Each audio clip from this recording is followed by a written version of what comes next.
Good morning, everybody. It's my immense pleasure to stand before you. Now I'd like to say a few words about English. English గురించి చూద్దాం మళ్ళా ఒకసారి. English చూసే ముందు మన technique తెలుసు కదా మీకు. Smile please. మీరు స్మైల్ ఇస్తేనే నా క్లాస్ ఉంటుంది. ఓకే, స్మైల్ గురించి ఇంతకుముందు ఎపిసోడ్లో చెప్పాను మీకు, ఇప్పుడు కూడా చెప్తున్నాను. ఎందుకంటే ఇట్ హ్యాస్ ద పవర్, దానికి పవర్ ఉందండి.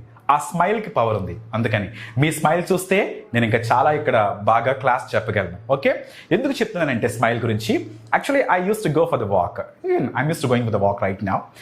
ఆ విషయం ఏంటంటే ఒక్కొక్కసారి వాక్ చేసేటప్పుడు అందరినీ చూస్తూ అబ్జర్వ్ చేస్తూ ఉంటే చాలా సీరియస్గా వాక్ చేస్తూ ఉంటారు, బ్రిస్కీ వాక్ అంటారు, ఇంకే వాక్స్ చేస్తూ ఉంటారు, చాలా సీరియస్గా ఉంటారు. నాకు ఒకసారి అనిపించింది, ఎందుకు ఇంత సీరియస్గా చూస్తున్నారు వీళ్ళు, ఎందుకు ఇంత సీరియస్గా చేస్తున్నారు, సో ఏదైనా చేద్దాం అనిపించింది. ఇలాంటి టీ షర్ట్ తీసుకుని ఏం చేశానంటే ఒక ప్రింట్ వేయించాను. ఏమనంటే ఈ విధంగా వేయించాను, life is too short, smile when you still have teeth.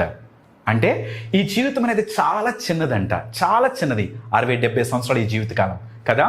ఈ జీవితకాలంలో so smile one you still have teeth, అంటే పళ్ళు ఉండగానే నవ్వాలంట. పళ్ళు ఊడిపోయిన తర్వాత మనకి ఎవరు చూడరు. So my dear friends, I'm telling again, please have a smile in your faces. Okay, thank you so much. ఇప్పుడు మన క్లాస్లోకి ఎంటర్ అవుదాం. Okay, ya good. ఇప్పుడు నేను అడిగే క్వశ్చన్ ఏంటంటే, what is the meaning of be? మీకు చాలా బాగా తెలుసు. బి అంటే అర్థం ఏంటి? బి అంటే సింపుల్గా ఉండు అని అర్థం. ఈరోజు నేను మీకు బి ఫార్మ్స్ చెప్తాను. యాక్చువల్గా am, is, are, was, were, will be ఎక్కడ ఉపయోగించాలి ఏంటి అనేది కొద్ది కన్ఫ్యూషన్ కదా, నేను మీకు అదే చెప్తాను. బి అంటే ఉండు అని అర్థం కదా. So okay, ya, be there అంటే అక్కడే ఉండు. బి హంబుల్ అంటే తగ్గించుకుని ఉండు. Ya, be generous, ya, be genuine, be polite అంటే ఎస్. బి హంబుల్ అంటే తగ్గించుకునండి అని చెప్పాను కదా. Very good. ఇలా బి అని యాడ్ చేస్తే ఉండు. What the meaning of be? First ఉండు అని అర్థం. ఓకే, నేను ఒక క్వశ్చన్ అడుగుతాను మీకు, దానికి ఆన్సర్ చెప్పండి. కోతి పిల్లలు ఎలా ఉంటాయి? ఎలా ఉంటాయి?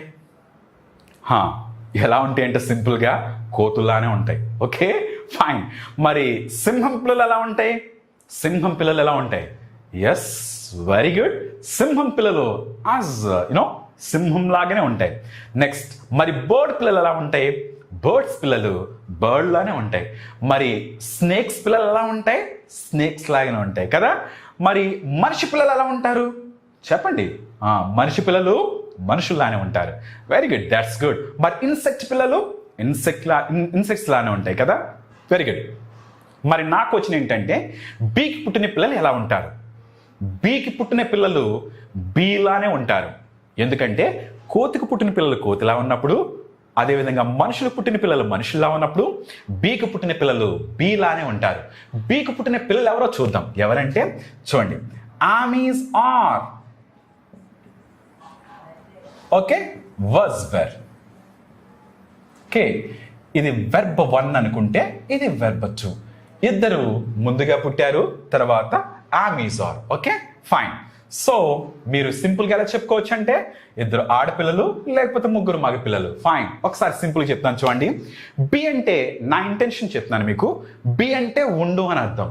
మరి యామ్ అంటే ఉండు అని అర్థం. మీకు నేను ముందే చెప్పాను, సింహం పిల్లలు సింహంలాగానే ఉంటాయి, మనిషి పిల్లలు మనిషిలానే ఉంటారు, బి పిల్లలు బీలానే ఉంటారు. బి అంటే ఉండు, యామ్ అంటే ఉండు, ఈజ్ అంటే ఉండు, ఆర్ అంటే ఉన్నారు. పాస్ట్ లో వజ్ అంటే ఉండెను, పాస్ట్ లో వర్ అంటే ఉన్నారు. Very good. ఇప్పుడు నేను మీకు ఒక స్ట్రక్చర్ రూపంలో చెప్తాను. నేను ముందు చెప్పినట్టు మీకు ఇంగ్లీష్ మాట్లాడితే ఫస్ట్ మనకి ఒక ఫార్ములా తెలియాలి. ఆ ఫార్ములా మీకు మళ్ళా చెప్తున్నాను. Positive, negative, interrogative and WH questions. ఈ ఫార్ములా తెలియాలి మనకి కదా. Positive, negative, interrogative and WH questions. ఒక్కసారి మీకు ఆ ఫార్ములా ట్రై చేసి చూపిస్తాను. ఫైన్. ఐకి వచ్చినప్పుడు ఏమవ్వాలి? I am. ఓకే, నేనున్నాను. ఓకే, యూకి యు ఆర్. మరి హీకి he is, she is, they are, we are. Very good. So ఒకసారి చూద్దాం. ఈ బీ ఫార్మ్స్ పక్కన ఏమొస్తాయి? ఐ యామ్ అంటే నేనున్నాను, you are, he is, she is, they are, we are. అని చెప్పాము. వీటి పక్కన ఏమొస్తే చెప్తాం. ఓకే ఫైన్, చూద్దాము. నౌన్ వస్తుంది. నేమ్కి సంబంధించి ప్రతిదీ కూడా ఈ బీ ఫార్మ్స్ యాడ్ చేసుకుని వస్తాయి. I am Sunil Gavaskar. I am Sunil. You are Venkat. మీరు వెంకట్. లేకపోతే ఇంకా నౌన్ రూపంలో you are a cameraman. And he is Vinod. He is a driver. She is Lata. She is a doctor. ఆ విధంగా నౌన్కి సంబంధించి ప్రతి కూడా బీ ఫార్మ్స్లో వస్తాయి. అంతేగాని ఐ డాక్టర్ అనకూడదు. ఓకే, ఐ ట్రైనర్ అనకూడదు. ఓకే, ఐ సునీల్ అనకూడదు. I am Sunil. Okay, you are Venkat. He is Ratan. She is Lakshmi. They are employees. We are colleagues. ఈ విధంగా సో మనం నౌన్ రూపంలో ఉపయోగించవచ్చు. మరి తర్వాత ఇంకేం వస్తుంది? నౌన్ తర్వాత ఇంకేం వస్తుంది అని అంటే యాడ్జెక్టివ్ వస్తుంది. యాడ్జెక్టివ్ అంటే గుణాన్ని తెలిపేది కదా. ఒక మనిషిని కానీ లేకపోతే ఒక వస్తువు యొక్క గుణాన్ని తెలిపేది యాడ్జెక్టివ్ అంటాం. ఓకే, అతను చాలా అందంగా ఉన్నాడని చెప్పాలి. హీ హ్యాండ్సమ్ అంటే కుదరదు కదా. అతను ఉన్నాడు అనేది రావాలంటే he is handsome. He is handsome. చూడండి ఒకసారి, నేను మీకు ఫార్ములా చెప్పలేదు కదా, ఫార్ములా ఒకసారి చెప్తాను చూడండి. నేను సునీల్ని అంటే పాజిటివ్, నేను సునీల్ని కాదు అంటే నెగిటివ్. మీరు సునీల అంటే ఇంటరాగేటివ్. మీరు ఎక్కడున్నారు, ఎందుకున్నారు, ఎలా ఉన్నారు, దేని కొరకు ఉన్నారు, ఇవన్నీ WH క్వశ్చన్స్. Okay fine. ఇప్పుడు అవే నేను మీకు ఇక్కడ అప్లై చేసి చూపిస్తాను. Fine, I'm Sunil. నేను సునీల్ని. నెక్స్ట్ వచ్చిన తర్వాత ఇంకా ఏం చెప్పొచ్చు నౌన్ రూపంలో? I'm Sunil. I'm a trainer. Next వచ్చిన తర్వాత అడ్జెక్టివ్ అంటే విశేషణం చెప్పాను కదా. Yes, I'm tall. నేను పొడవుగా ఉన్నాను. నెక్స్ట్ వచ్చిన తర్వాత ఇంకేం చెప్పొచ్చు అంటే మీరు చాలా అందంగా ఉన్నారు. Okay, you are handsome. అతను చాలా యాక్టివ్గా ఉన్నాడు. He is active. ఆమె చాలా లేజీగా ఉంది. She is so lazy. వాళ్ళు చాలా అట్రాక్టివ్గా ఉన్నారు. They are so attractive. Okay, మనము ఎలా ఉన్నాము? మనము చాలా హంగ్రీ. మనం చాలా ఆకలిగా ఉన్నాం. We are so hungry. Are getting or not? That's good. So adjective రూపంలో అలా ఉపయోగిస్తాం. నెక్స్ట్ ఇంకేమొస్తుంది? నౌన్ నేమ్ ఉపయోగించాము, అదేవిధంగా అడ్జెక్టివ్ ఉపయోగించాము. తర్వాత ఏం ఉపయోగిస్తాము అంటే వెర్బ్ ఫోర్ ఉపయోగిస్తాము. అంటే దాని అర్థం ఏంటంటే, నేను ఇప్పుడు మీతో మాట్లాడుతున్నాను. I'm speaking. మీరు వింటున్నారు. You are listening. అతను అరుస్తున్నాడు. He is shouting. ఆమె రాస్తుంది. She is writing. వాళ్ళు సినిమా చూస్తున్నారు. They are watching movie. మనం మీ క్లాస్ వింటున్నాం. We are listening to your class. ఇవన్నీ పాజిటివ్స్ అయ్యాయి. నెక్స్ట్ ఇంకో ఎక్కడ ఉపయోగిస్తామంటే, నేను ఎక్కడైతే ఉన్నానో అన్న ప్లేస్ని బట్టి అది కూడా మనము ఇక్కడ బీ ఫార్మ్స్ ఉపయోగించాలి. నేను ఇప్పుడు రాజమండ్రిలో ఉన్నాను. ఐ ఆమ్ ఇన్ ప్లేస్ ఉపయోగిస్తే సరిపోతుంది. I'm in Rajahmundry. నేను రాజమండ్రిలో ఉన్నారు. మీరు హైదరాబాద్లో ఉన్నారు. You are in Hyderabad. అతను మలేషియాలో ఉన్నాడు. He is in Malaysia. ఆమె హాస్పిటల్లో ఉంది. She is in hospital. వాళ్ళు సినిమా థియేటర్లో ఉన్నారు. They are in cinema theatre. మనము ఆఫీస్లో ఉన్నాం. We are in office. Are you getting or not? Yes. ఈ విధంగా ఇవన్నీ పాజిటివ్సే. మళ్ళా చెప్తున్నా చూడండి. I'm Sunil. I'm a trainer. I'm active. I'm speaking now. I'm teaching now. I am in Rajahmundry. Okay, negative ఎలా చూపిస్తామంటే నాట్ ఉపయోగిస్తే నెగిటివ్ అయిపోతుంది అంతే. I'm not Raju. I'm not dull. I'm not cooking food. I'm not in Hyderabad. నేను ఇప్పుడు హైదరాబాద్లో లేను. Are you getting? Very good. ఇవన్నీ పాజిటివ్ నెగిటివ్స్. మనకి పాజిటివ్ నెగిటివ్ అయిపోయాయి కదా. ఒకసారి చూడండి. I'm Sunil. I'm not Raju. I am active. I am not dull. I am teaching now. I am not sleeping. I am in Rajamandri. I am not in Hyderabad. ఇప్పుడు interrogative చూద్దాం. Interrogative చాలా easy. ఒకసారి చూద్దాం. You are ఉంది కదండి, ఇది ఎలా తిరుగుతుంది అంతే. Are you, is he, is she, are they, are we, am I, ఎలా. ఒక్కసారి చూద్దాం. మీరు సునీల.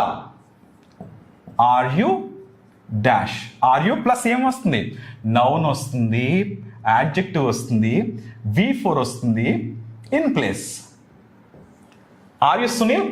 ఫైన్. మీరు సునీల్ కాదా అంటే ఆంట్ యు. ఆంట్ యు అని ఎస్. మళ్ళా ఇవన్నీ వస్తాయి. ఫైన్. సో మరి అతని గురించి అడగాలంటే అతను డాక్టరా?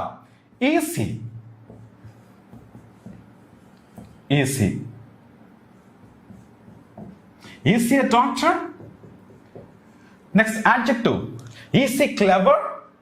Next V4, is he doing operation now? Next is he in operation theatre? ఈ విధంగా. అతను లేడా అంటే అతను రమేష్ కాదా? Isn't he mister Ramesh? Okay, isn't he active? Next isn't he travelling? Isn't he in Hyderabad? అలా. అదేవిధంగా ఆమె గురించి అయితే is she a nurse? Next adjective V4 in place. Next ఎలా చెప్పాలంటే ఈజ్ షీ, నెగిటివ్ అయితే ఎలా ఉంటుంది? ఇజంట్ షీ అని ఇవన్నీ వస్తాయి కదా. Very good. మళ్ళీ చెప్తున్నాను చూడండి. I'm Sunil, I'm not Raju. Interrogate చేసినప్పుడు are you mister Sunil? Is he Venkat? Is she Latha? Are they workers? Are we students? ఈ విధంగా చెప్పాం. మరి WH క్వశ్చన్స్ చేయాలి. మీరెవరు అని అడగాలి. అప్పుడు ఏం చేస్తాం? మీరెవరు అంటే ఎస్, ఇవి WH క్వశ్చన్స్. మీరెవరు అంటే దీనికి WH యాడ్ చేయండి. మీరెవరు? Who are you? Who are you? మీరు ఏం చేస్తారు? What are you? మీరు ఎక్కడున్నారు ఇప్పుడు? Where are you? ఎందుకున్నారు ఇక్కడ? Why are you here? ఎలా ఉన్నారు? How are you? మీరెవరు అంటే హూ ఆర్ యు అన్నా. మరి అతను ఎవరు? Who is he? ఆమె ఎవరు? Who is she? ఆమె లత, షీఈ్ లత. ఆమె డాక్టర్, షీఈ్ అ డాక్టర్. మీరు డాక్టరా? Are you a doctor? మీరు ఎక్కడున్నారు? Where are you? ఎందుకున్నారు ఇక్కడ? Why are you? ఎలా ఉన్నారు? How are you? ఇవన్నీ కూడా చాలా ఈజీ. ఒకసారి మళ్ళీ ఒక్కసారి నేను చెప్పి ముగిస్తాను. చూడండి ఒకసారి. ఇప్పుడు be forms, am is are. Am is are అంటే దాని అర్థం ఏంటి? ఉండు అని అర్థం. ఐఎమ్ సునీల్, నా పేరు సునీల్ అయి ఉంది. I'm active. Next, V4, verb 4. I am teaching now. Yes, I am in Hyderabad. Okay. Negative అయితే ఐఎమ్ నాట్ అని చెప్తాం. ఇంట్రాగేటివ్ చేస్తే ఆర్ యు, ఇది ఎలా తిరుగుతుందంటే are you mister Sunil? Is he Venkat? Is she Latha? Are they workers? Are we employees అని చెప్తాం. WH questions అయితే who are you and what are you అంటే మీరు ఏం చేస్తారు? Where are you? Why are you? How are you? Who is he? What is he? Where is he? Why is he? How is he? Who is she? What is she? Where is she? Why is she? How is she? ఈ విధంగా నోటికి బాగా తిరగాలి. అలా తిరిగితే English రియల్గా యాక్చువల్గా ఏంటంటే ప్రాక్టీస్ ఉండాలి మెయిన్. ఓకే, ఇవి చూడడమే కాకుండా ప్రాక్టీస్ చేస్తే ఇంగ్లీష్ చాలా బాగుంటుంది. Anyway, thank you so much.